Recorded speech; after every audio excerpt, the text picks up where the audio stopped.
The following is a presentation of the Belly Up Sports Media Network.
All right, 14-20 ALCS Game 4 Pregamers brought to you by SeatGeek.com and the SeatGeek app. Use promo code 1420SEAT.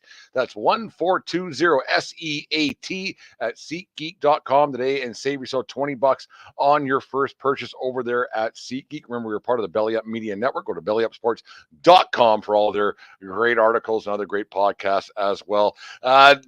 Big game tonight, Game 4. Obviously, the last night's game was one for the ages. Was one with all the emotions that could be wrapped up into a baseball game, which makes the game of baseball so great.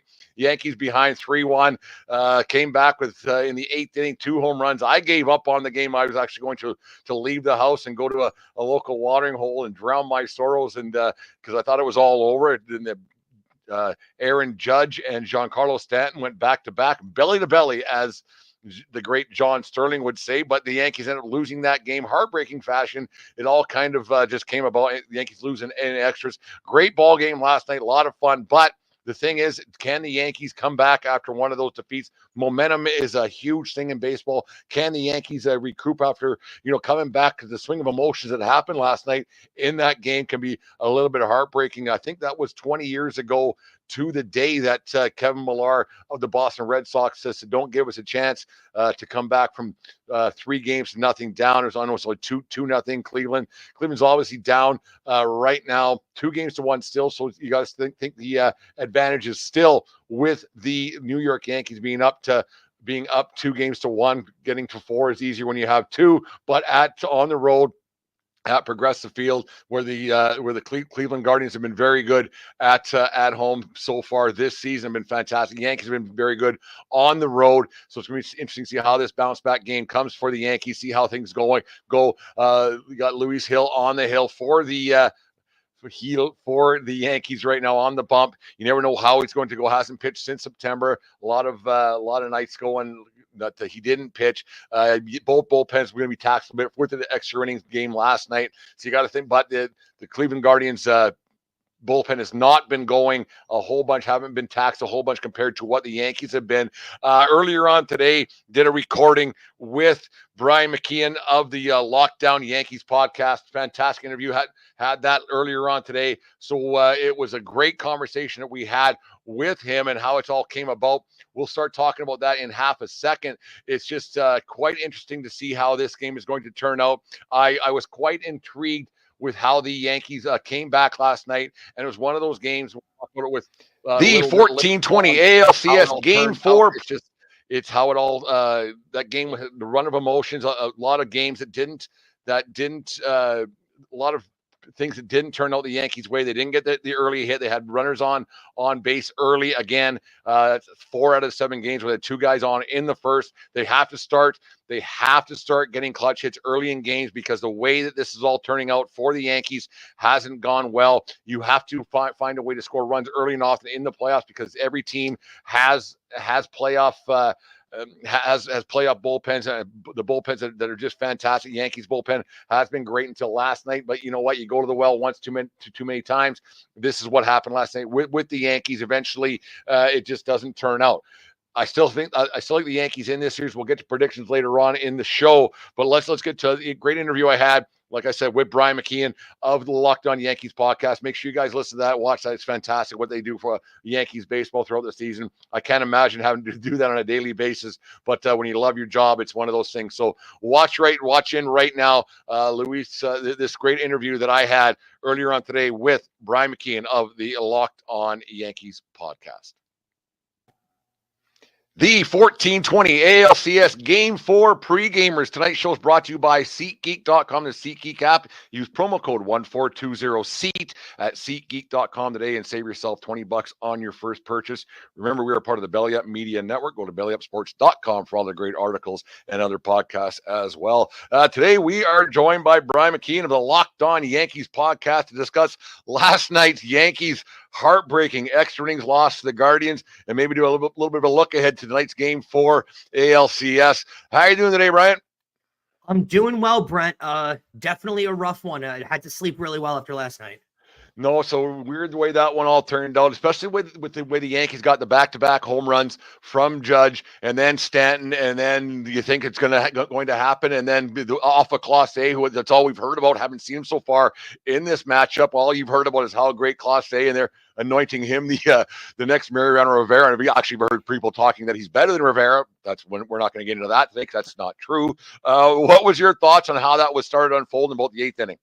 Yeah, so it felt like the first real big Stanton Judge moment that we've had, right? I feel like throughout the entire, I call this the Judge era, right? Since 2017, all these different playoff runs, all these knocked out by the Astros, all these different runs they've made. For some reason, this felt like the first big iconic hit moment that happened, that we were finally going to get that Judge Stanton back-to-back in the playoffs. They moved Stanton up in the lineup. It was a different spot off the best closer in the game right now. And all of a sudden, it just wasn't meant to be, right? Fox showed the clip of the kid doing the sign of the cross before, and everything seemed to work out for them. It was very, very, very strange the way it worked out. I keep saying this, and I keep thinking this in my own head, and I think it's very cliche, but it has to be repeated now. You just have to think about the next game. You just have to get to the next game. It's about the next game. You can't dwell on that last loss, because I'll tell you this, Brett. As much as I don't want to admit it, and I opened the show last night for Locked On Yankees saying this, it felt like a series-changing, momentum-changing kind of loss. It just did. And I hate admitting that as a Yankee fan. I hate admitting that career-wise for my job. But it just felt like one of those. I don't know how you feel about it, but it really felt that way to me.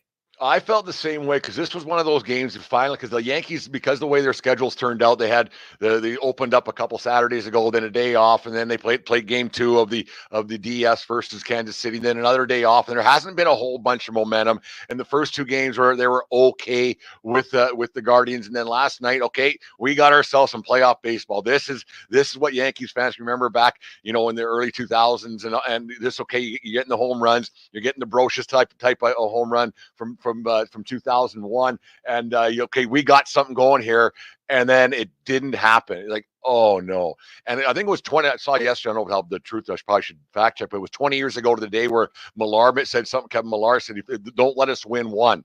So I agree with you. Like, momentum can only last so far as the next pitch, the next game. But this kind of feels like, because it's a 2-3-2 series, this might be a momentum changer, because you get to the Yankees went up by a couple last night. You think, okay, they're going to get this off, and then Cleveland just didn't stop, and now there's 2 more to go in Cleveland.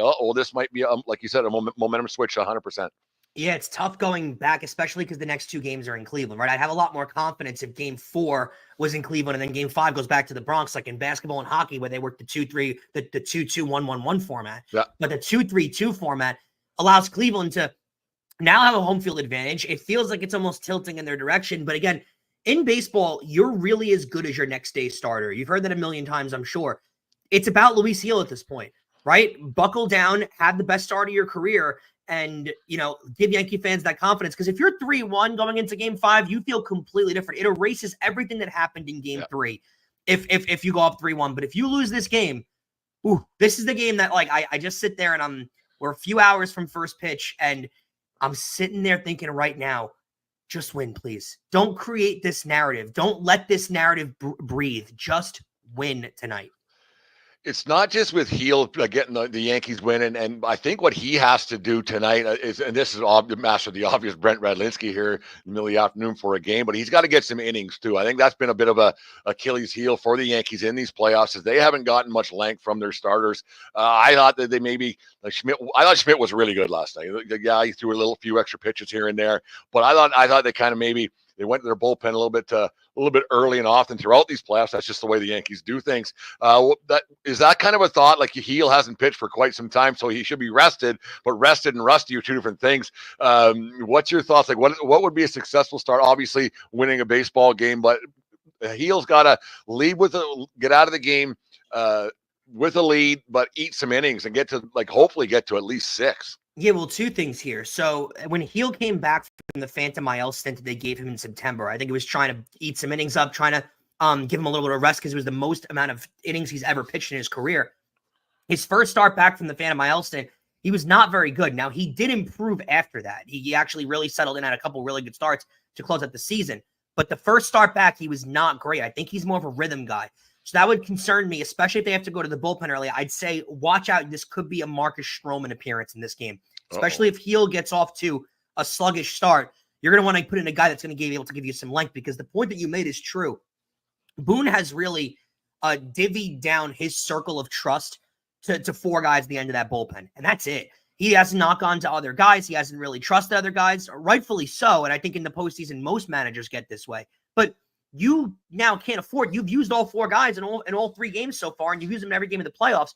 You can't afford at this point to keep throwing out Luke Weaver, to keep throwing out the Tim Hills of the world, because at a certain point, that's going to come back to bite you.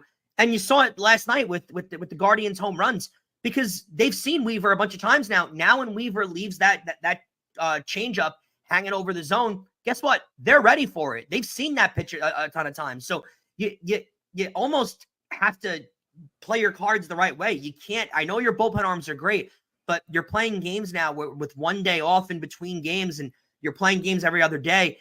Guys are going to be seeing pitchers. If you see them often enough, you're going to be able to start hitting guys. You saw it with Mariano. He was much worse towards the end of playoff series than he was towards the beginning of playoff series. And he was still obviously great, but once you see guys enough and the same arm enough, it creates you're a better position to hit the guy. And I think with a pitcher like Luke Weaver, who's young and hasn't been in this position for a while, really in his entire career, it's a tough spot. You got to get him a day off at some point. Well, and that's the thing with Weaver, and it wasn't too long ago where he was looking for a job, and all of a sudden he's got the two glass slippers on him. He might have lost one last night, Cinderella, but you just never know what that might happen with Weaver. There's been some, and I hate being this Yankee guy, and I mean everybody's probably the same way, that we're up 2-1 ALCS. There's how many other teams would love to be in this position, but they haven't been perfect by any means. Cannot hit with runners in scoring position. Like early in every game, they get 2 guys on every game, it seems. And then you get into the catcher position with Wells, hasn't hit anything. You look at some other guys. Jazz Chisholm Jr. Has not been anything, but really gets a hit here and there when it's late in games, but hasn't really been doing anything. This team hasn't been great. And so that might be a bit of a blessing, because once they do become better, I don't want to say average, but better than what they've been showing, the sky's the limit for this team. But that runners in scoring position, that's a daunting stat for me. Yeah, you were waiting for Judge to give you that big moment, right, last night, and you finally got that. But other than that, the big hit, the big home run, hasn't really been there most of the series, right? You had the Judge hit in game 2, and that was huge, but that was late in the game. You were still, clenching your fingers a little bit prior to that coming. I think key notes to put in, though, are the fact that you've gotten contributions out of some guys that you didn't necessarily expect, right? Gleyber Torres has been excellent in this series. It feels like in every game he's got 2 hits. He's been the perfect leadoff hitter for them. Juan Soto's been Juan Soto. Giancarlo Stanton has been incredible. And if you don't get that level of production, you're not going to win these games. They might not even advance past Kansas City without Giancarlo Stanton with the way Judge was hitting. So I do agree with you, though. Seeing the missed performance out of some guys that you were getting, you've needed other guys to step up. Now, Rizzo has hit well since he's come back, but you're right. Jazz Chisholm has done nothing at the plate in the postseason. He's got the 1 home run, which was in garbage time in the Royals series. Other than that, his fielding has not been excellent. He's kind of been all over the place. Anthony Volpe has hit well, But on the other side, Austin Wells, and this was a big debate between a lot of Yankee fans, and it remains true from what you said. Austin Wells has struggled, and he's definitely not looked great at the plate, especially coming off of game 2. I thought his last at bat in game 2 in the 9th inning was a terrific at bat, and then he follows it up in game 3 and doesn't look good once he comes into pinch hit for the 2 at bats. I will say this: you are not getting much of an upgrade by putting Trevino in. You're not. Definitely not with the glove. Wells is a better fielding catcher right now, and especially this year with Trevino, the way he's been run on. But also at the plate, it's not like Trevino has hit the cover off the ball since he's come back either. So I don't know what you're getting out of it. To me, it's not worth risking the psyche of a young catcher that you're hoping to be your catcher for the next 8 to 10 years. It's not worth risking his psyche and benching him in the middle of the postseason and basically telling him you're giving up on him in the middle of the postseason to put in Trevino, who hasn't necessarily been much better. So I would leave the lineup the way it is. I would still put Stanton in the 4 hole after what you saw last night. I mean, there still were positives, but you're right. I mean, your best players this time of year need to be your best players. And if those guys don't come through and don't hit, they're going to have a tough time. I probably wouldn't notice Jazz as much as you have. Like, yeah, he's done nothing to the plate, and the numbers don't lie. But just his, I mean, I'm not again, like I'm not old man raise my fist at the clouds, but he popping off to the media and everything, and then a lot of talking to umpires. A lot, even yesterday, he was talking to Danny. I saw him behind home plate there. He didn't like a pitch. Oh well, boo-hoo. I'm not going to change the call. Chisholm, to me, his body language and just his everything's been a bit off, and it's a bit off-putting a little bit when he doesn't produce. And if you just keep complaining, you're not going to get the Bronx faithful on your side very much.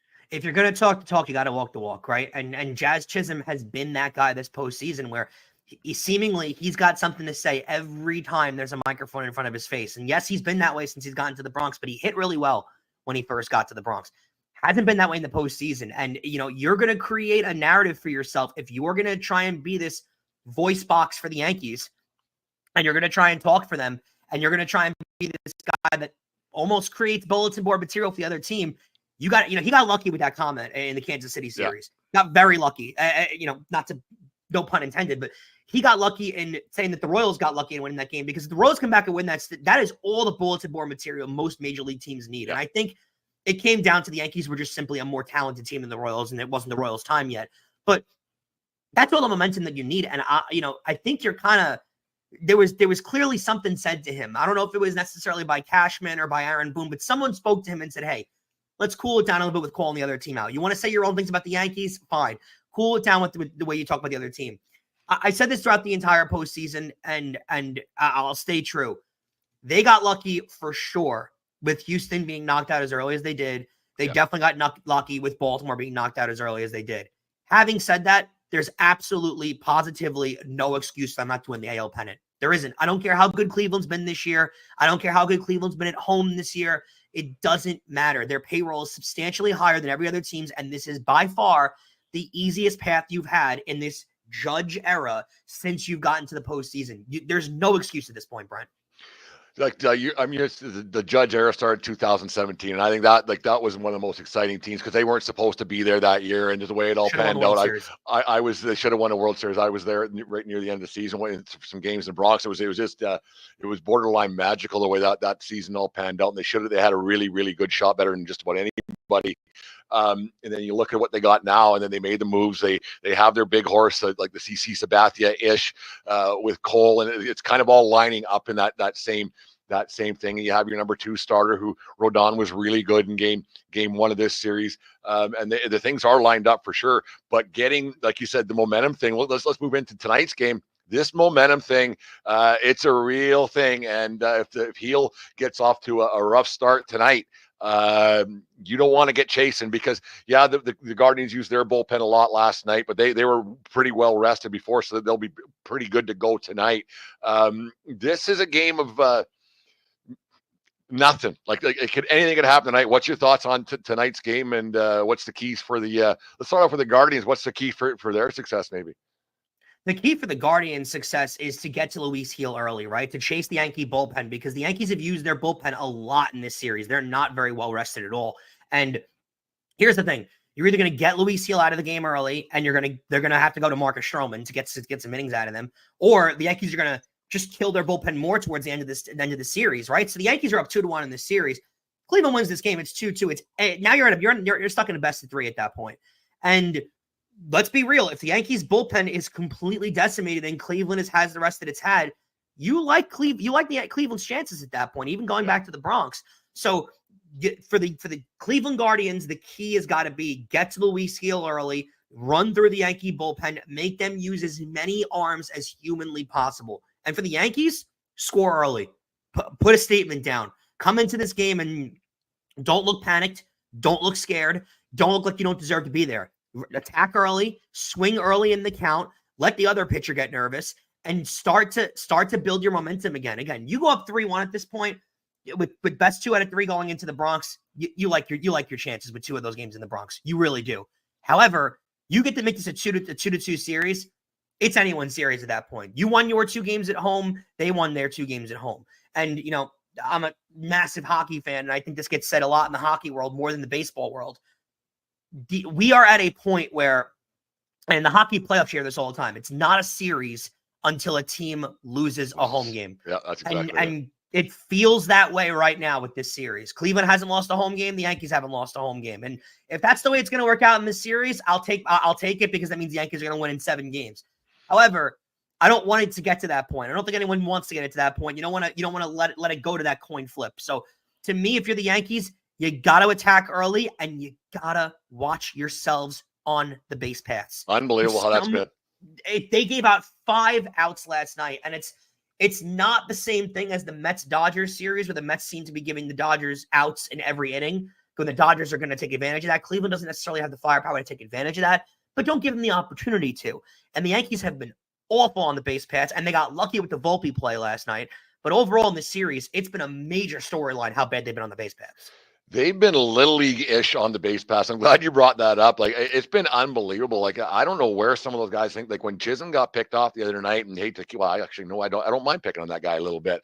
I don't know where he thought he was going. Like, it didn't make sense. Were they going to square a bunt or anything? And it was just a simple little spin move, and that got him out. Like, where was he going? What was the plan there? And then last night, there was a nice defensive play that Volpe got hung up on, but Rizzo's got picked off. It just seems like they're half a second away from disaster, and the fundamentals, and those little things, you take care of the little things, the big things take care of themselves, and something like that could really change things a lot. My big key tonight, Brian, will get you moving here, is the Yankees, I think, in 4 of their first 7 games, these playoffs dating back to the Kansas City series, they've had 2 guys on the first inning. Last night, of course, it was with a couple out, but the other games with nobody out and can't cash them in. And even last night, I think it was in the 9th, they put 2 guys on, and I thought they should have squeezed or something, but that's just me. Runners in scoring position, and especially early, they said, like you said, if they can actually just get a base hit early. Because Soto's good for a walk probably in the first inning. You never know. And like we said, it really worked out for them getting the guys on base. But if they can get a base hit early and put up maybe even a crooked number, heaven forbid, that's a big plus for the Yankees tonight. Cleveland comes into this game with confidence, right? After the way that game ended last night, Cleveland comes in with confidence. Put the nerves back on their side, right? Get to them early, put runners on base, score early, and make them say, ooh, this is the Yankees. Don't let up. Don't let them come into this game and regain the confidence. That's the key. Do you this Rizzo thing's been odd. Like I was set 60-40, 70-30, shocked that he was in the lineup. And then he was pulled in at the end of game 1 and then didn't start last night. And he was put in for a defensive substitution, gold glove, and that made 2 errors. One was, I thought was kind of a iffy call, by the scorekeeper. But he had, that was an odd move to put him in at that point, I thought. From people that I've spoken to in the organization, I've been told that Rizzo is very, very hurt. He is not remotely healthy. He would be sitting for about 2 or 3 months right now if this were the regular season. So I think they're trying to use him at opportunities where they can, right? Like they thought last night against the lefty, he's going to probably struggle more likely than not anyway. Why not get a guy in that's been able to square a few balls up? And then they put him in for defensive reasons. Oddly enough, he winds up having 2 errors at the end of the game. Well, one of them counted as an error, but really it was 2 mishaps in the field that plays that he normally doesn't make. From what I've heard, that is the case on Rizzo. Now, Rizzo hit well in game 1 and game 2. He did. He had the base hit. He had the RBI. So I think he still does have the ability to drive one, but I don't know if he can give you 9 innings. I don't know if he can give you, maybe not 9 innings. I don't know if he can give you 3 hours in cold temperatures. That whatever they're giving him to numb that hand up, that thing's not going to last for 6-7 hours. It's going to last for a few hours, and then it's going to start to get cold out, and it's going to start to hurt real bad. So from what I've been told, he's really going through it pain wise. So I'm not surprised they're really handling Rizzo with kid gloves. He was saying that adrenaline will get you through, but if you're hurt, you're hurt. It's not like Rizzo's a young cat, right? Like he's been through the wars for a while now. We'll get you out of here. Let's hear your prediction for tonight for starters, and then the rest of the series going forward. And then if they get through, what are you thinking? Yankees in 6. That's where I stand in this series. I think they'll find a way to squeeze through tonight. I think they'll lose tomorrow and they'll win the game in the Bronx in 6. That's my feeling, honestly. My take on the next series. I hate to be this guy because the Dodgers have seemed to dominate the Mets, but it seems like the Mets just have that magic. Yeah. I don't know what it is, and they've had it. Maybe they finally met their match, and it could be that case for the Dodgers. I'm not ready to admit that yet. I think the Mets win tonight, and then we'll see what happens in Game 6. I would not be remotely surprised if the Mets force 7. I want to still say it's Yankees over Dodgers in the World Series. I hope I'm right. But we'll see. What would be a better series for the TV viewers for ratings? Yankees Mets or Yankees Dodgers? Because both would be phenomenal. But I think the Yankees, for me, it's Yankees Dodgers. But Major League Baseball is hoping, no matter what, they're hoping the Yankees advance. They don't want Guardians in the World Series. They want the Yankees to advance. I really genuinely believe that around the country, nobody cares if it's Yankees Mets. I really believe it. I think it's a New York narrative thing, and we think it's fun. I don't think anybody's going to care if it's Yankees Mets. I really don't. Yankees Dodgers has a ton of storylines. It's fascinatingly interesting with all the players, and especially with all the injuries the Dodgers have had. And it also feels like we've been waiting for that series to come for years now, Yankee Dodgers, and we haven't gotten to see it.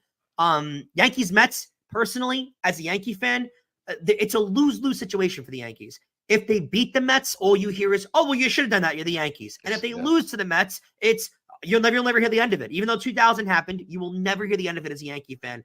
So, Brent, give me Yankee Dodgers. Give me Yankees Dodgers. Yeah, I agree because the Jeter documentary, he kind of was poking fun at the Mets. They're the Mets. We're not going to lose the Mets. It was the Mets. There's no doubt. So I completely agree with you on that. I hope the Yankees can get something done tonight. Get a few hits off and early and get something rolling because it could be a nerve-wracking evening if they don't for sure. But going up 3-1, you can kind of rest a little bit over the weekend and go from there.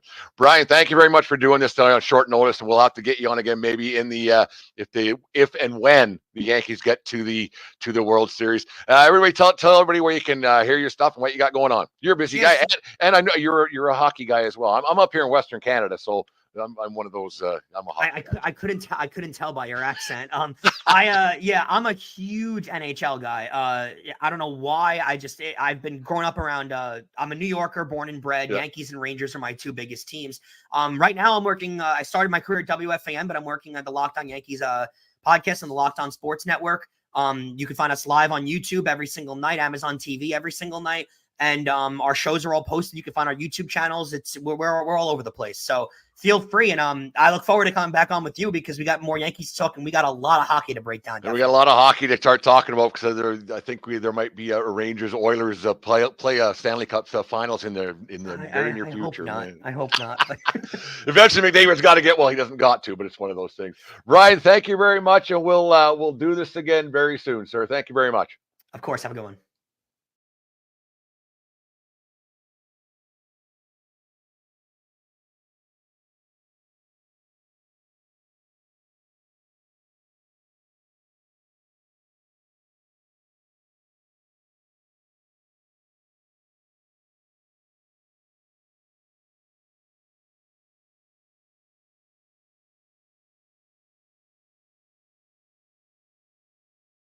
A little word from our friend from SeatGeek. Thanks very much for Brian McKeon joining us on the Locked On Yankees podcast. Here we're going to hear from SeatGeek. Then we will talk about the lineup and then predictions later on. Join me as I take a deep dive into the least insulted ticketing app in history, SeatGeek. Did SeatGeek invent the ticket? No, but we do make them work. Drum roll, please. Ooh, how do I use the Seat View feature? It shows seats with a pole blocking the view. Don't buy those. What if I want to sit behind a pole? Buy those. Join me as I bore you to death with a series of interviews about a ticketing app that just does what it's supposed to do.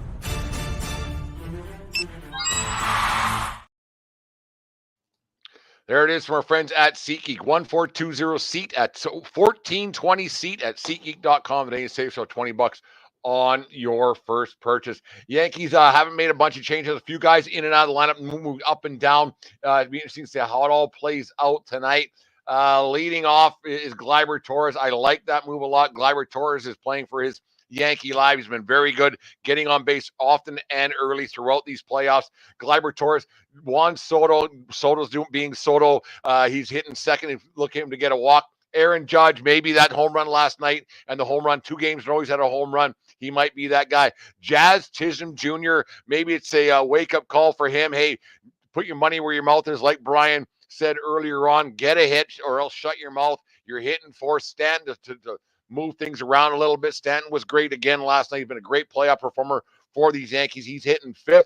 Rizzo, I'm not sure I like this move considering he's been hurt, but the thing is, he's got one last chance maybe to win himself a World Series and get a pennant and see where it may go with him. Volpe's been really good. I like Anthony Volpe a lot. He's been really good, getting on base a lot, has some chance to score some runs. Look for him to actually lay some bunts down, move some guys over, because Wells has not been great. But if Wells, all he has to do is maybe a sac fly, those other guys get on base a little bit, then you look for Volpe, who's a versatile player. Maybe lay a bunt down. It's not really the Yankee way anymore. But when it comes desperate times, calls for desperate measures. Look for Volpe to do something and moving guys around a little bit. Wells hasn't been good, but lesser of two evils, obviously. So Wells and moving down from 4 to 8 might be a good move for Wells to hit in the 8 spot. And Verdugo's in there more for his glove than he is for his bat. Top to bottom, 1 to 9. I think that's the best lineup the Yankees have had. I'm not exactly sure about the Chisholm Jr. Positioning at hitting 4th. I think that might be a mistake, but that might be just a motivational thing. Saying, you know what? If you're gonna be a mouthpiece, if you're gonna pop off to umpires, we're gonna put you here and see what you can do. Otherwise, you might see him out of the lineup. Who knows? It might be one of those things. This might be a last chance scenario. We're putting you in a situation. We're going to put you between 2 guys who are hitting. So you're going to see pitches because the Judge is going to get walked. Soto's going to take his walks. And then Stanton has been so good, they might have to pitch to Chisholm. Here's some strikes. You're going to see a lot of strikes in that 4 hole. Here's your chance to actually do something.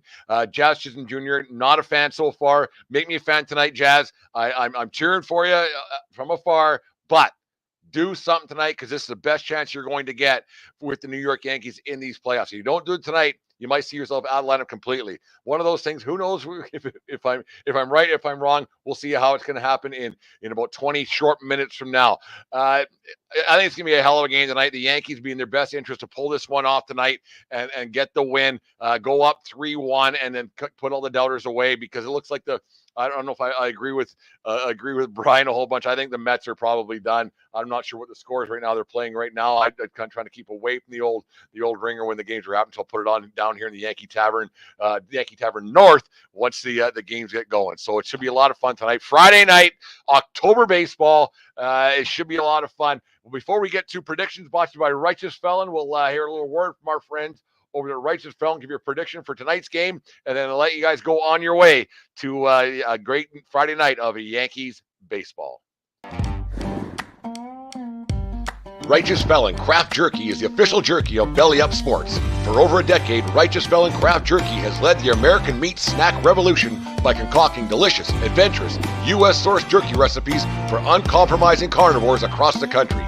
With 15 different flavors to choose from, Righteous Felon has all jerky lovers covered, and by using promo code BELLYUP, you will get 15% off your purchase at righteousfelon.com. Do your taste buds a favor today and rip into a bag of Righteous Felon jerky.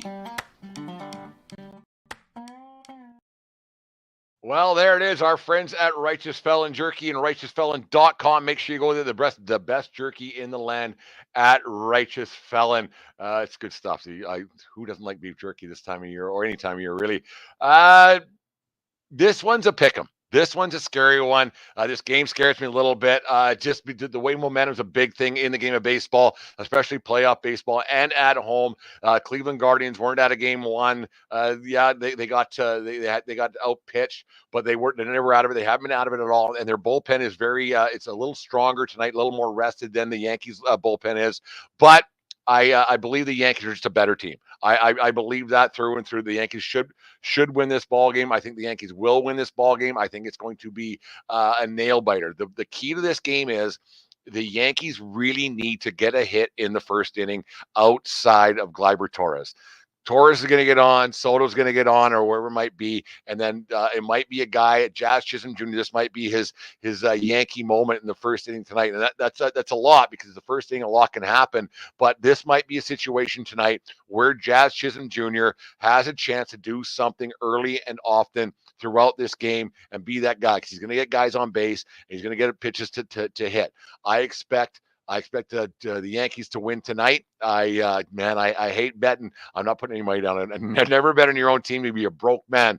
But the thing is, I think the Yankees come back. They get some runs early. They got bit last night a little bit. Great momentum. That game was great last night. That one's an all-timer, the way that thing played out. But I really think the Yankees win this one tonight. Friday night in Cleveland, Progressive Field. Let's say Yankees 4, Guardians 2. Chisholm Jr. with a couple RBIs to shut me up. He'll never shut me up, but it's one of those things. I really think that Chisholm Jr. has the night, and I hope I'm right because if not tonight, then when? This is your one chance. Otherwise, you're going to be way down the lineup, and they might have to do some dancing around there and how it's all going to play out. But take Yankees 4, Guardians 2. Yankees take a 3-1 stranglehold on the series with a game at Progressive Field in Cleveland tomorrow. A lot of fun. Brian. Thank you very much for joining us again at the 1420 podcast. 4 Beer Sports talking a whole lot more. Pregamers with the ALCS Game 4 tonight. Here we go. Go Yankees. Have a great night, everybody. We might do a post game. We'll see how things go. But have a great night. Enjoy the game, and we will talk to you tomorrow. I got another special guest coming on tomorrow for Yankee Pregamers. Brought to you by SeatGeek.com, the SeatGeek app. Use promo code 1420pod at SeatGeek.com today, or 1420SEAT at SeatGeek.com today, and save yourself $20 on your first purchase. Go Yankees, and remember, everybody, smart people bunt. Have a good night, folks. Enjoy the game, and we will talk to you later.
Just listened to the 1420 Sports Bar Podcast.